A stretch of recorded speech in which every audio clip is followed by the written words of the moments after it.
साईबाबा नागरी बँकेच्या वतीने मान्यवर ग्राहकांना नवीन वर्ष 2026च्या निमित्त हार्दिक शुभेच्छा। सेलू शहरातील न्यायालयात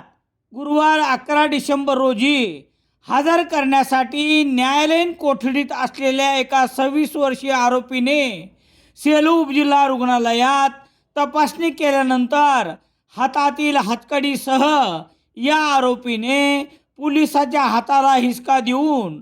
परिसरातील अंधाराचा फायदा घेत बुधवार 10 डिसेंबर रोजी रात्री 9:16 वाजता पलायन केले। या घटनेची माहिती पोलिसांनी पोलीस निरीक्षक दीपक बोरसे यांना दिल्यानंतर घटनास्थळी व परिसरात पोलिसांनी शोध घेतला, परंतु कापूस आणि तुरीच्या वाढलेले पीक आणि रात्रीचा अंधार असल्याने आरोपी मात्र अद्यापही मिळून आला नाही। याबाबतची माहिती याप्रमाणे: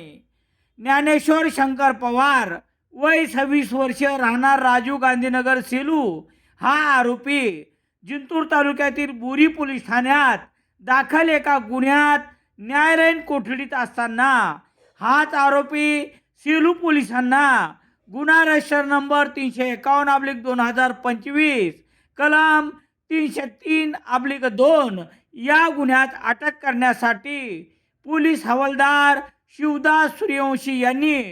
प्रोड्यूस वॉरंट प्राप्त करून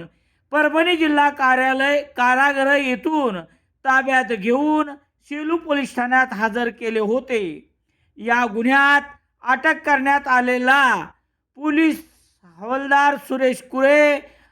पोलीस नायक माधव गोरे, शासकीय वाहनाचे चालक पोलीस शिपाई आतिक शेख यांनी आरोपी ज्ञानेश्वर पवार याची अटकपूर्व तपासणी करण्यासाठी हातकडी लावून सेलू उपजिल्हा रुग्णालयात बुधवार 10 डिसेंबर रोजी रात्री 8:21 वाजता नेले। डॉक्टरांनी वैद्यकीय तपासणी केल्यानंतर 9:12 वाजता आरोपी ज्ञानेश्वर पवार यास हातकड्या घालून दोर हातात धरून पोलीस ठाण्याकडे घेऊन जात असताना शासकीय वाहनात बसतेवेळी पोलीस शिपाई माधव गोरे याच्या हाताला झटका देऊन आरोपी ज्ञानेश्वर पवार परिसरात असलेल्या शारदा ग्राउंडच्या दिशेने रेल्वे पटरी पलीकडे पळाला। त्याचा शोध घेऊन न मिळाल्याने अखेर पोलीस निरीक्षक दीपक बोरसे यांना कळविले। त्यानंतर पोलिसांनीही आरोपीचा शोध घेतला, पण शेतात कापूस आणि तूर आणि अंधाराचा फायदा घेत हातातील हातकडीसह आरोपी ज्ञानेश्वर पवार याने पलायन केले। आरोपी ज्ञानेश्वर पवार यास गुरुवार 11 डिसेंबर रोजी न्यायालयात हजर करायचे होते, पण त्याने पळ काढल्याने पोलीस हवालदार सुरेश कुरे यांनी दिलेल्या फिर्यादीवरून गुन्हा रजिस्टर नंबर 622/2025 कलम 265 भारतीय न्याय संहिता अन्वये